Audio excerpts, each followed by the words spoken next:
সুপ্রিয় দর্শক, আসসালামু আলাইকুম। Welcome back to my channel. আজ শেয়ার করছি বিকেলের নাস্তা বা স্কুলের টিফিনের একটি পারফেক্ট রেসিপি। তো চলুন মূল রেসিপিটি শুরু করা যাক। কিন্তু তার আগে যারা আমার চ্যানেলটি এখনও সাবস্ক্রাইব করেননি, এরকম আরও নতুন নতুন রেসিপি পেতে আমার চ্যানেলটি সাবস্ক্রাইব করে পাশে থাকার বেল বাটনটি অন করে দিন পরবর্তী ভিডিওর নোটিফিকেশন সবার আগে পাওয়ার জন্য। আমি এখানে নিয়েছি 4 কাপ পরিমাণ ময়দা। আপনারা চাইলে আটাও ইউজ করতে পারেন।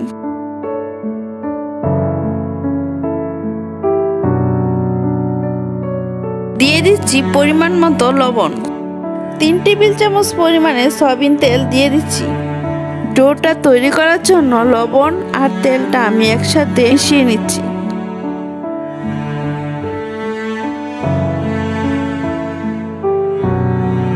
অল্প অল্প পরিমাণ পানি দিয়ে আমি ডোটা তৈরি করে নিচ্ছি।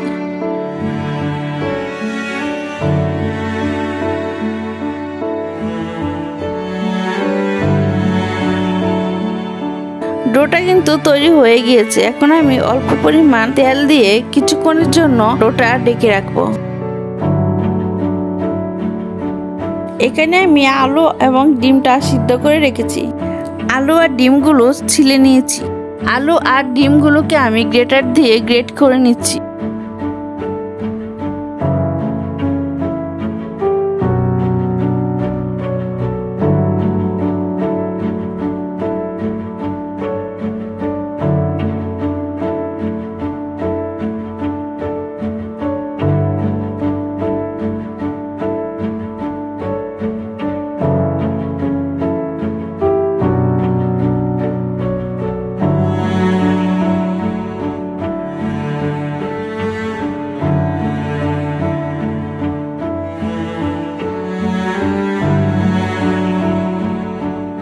নিয়েছি পেঁয়াজ, কাঁচামরিচ কুচি।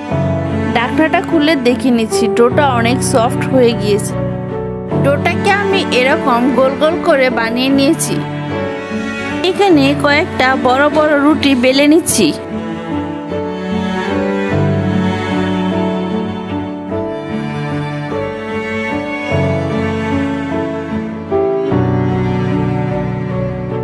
বেলা শেষ। এখানে পেঁয়াজ কুচির মধ্যে লবণ পরিমাণ মতো দিয়ে দিচ্ছি। দিলাম কাঁচামরিচ কুচি, দিয়ে দিচ্ছি হলুদের গুঁড়ো, ধনিয়া গুঁড়ো, জিরা গুঁড়ো দিয়ে ভালো করে মিক্স করে নিচ্ছি।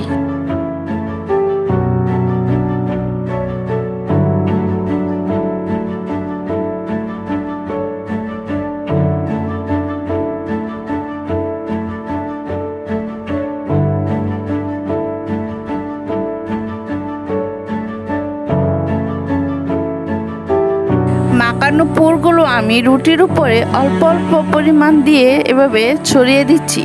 এরপরে গ্রেট করা ডিমগুলো উপরে এভাবে ছিটিয়ে দিলাম। এরপর আরেকটি রুটি দিয়ে উপরের পুরগুলো ঢেকে দিলাম।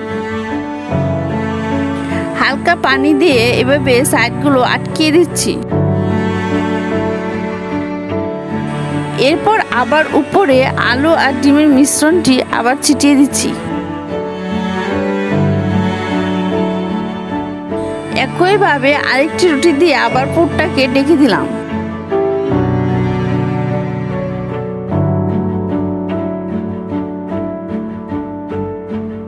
তারপর একটি ছুরির সাহায্যে মাঝখান দিয়ে এভাবে কয়েক টুকরো করে কেটে নিচ্ছি।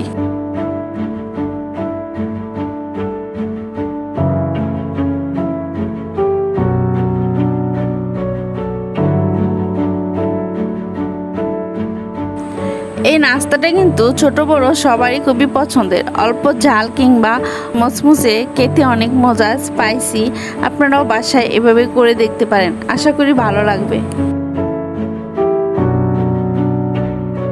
আমি এখানে ত্রিকোণ আকৃতির কয়েক টুকরো করে নিয়েছি। ফ্রাই প্যানটি বসিয়ে দিয়েছি। ফ্রাই প্যানটি গরম হলে আমি এখানে দিয়েছি পর্যাপ্ত পরিমাণ সয়াবিন তেল।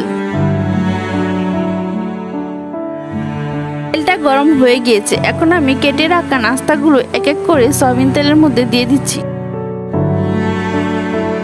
ও পাশটা উল্টিয়ে দিচ্ছি।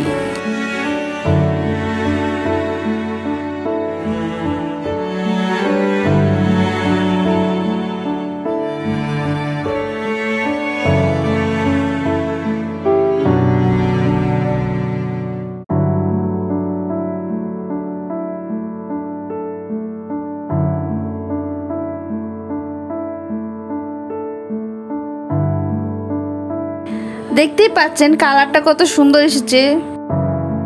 আজ এই পর্যন্তই, পরবর্তীতে নতুন কোনো রেসিপি নিয়ে আসবো। সে পর্যন্ত সবাই ভালো থাকবেন, সুস্থ থাকবেন। আল্লাহ হাফেজ।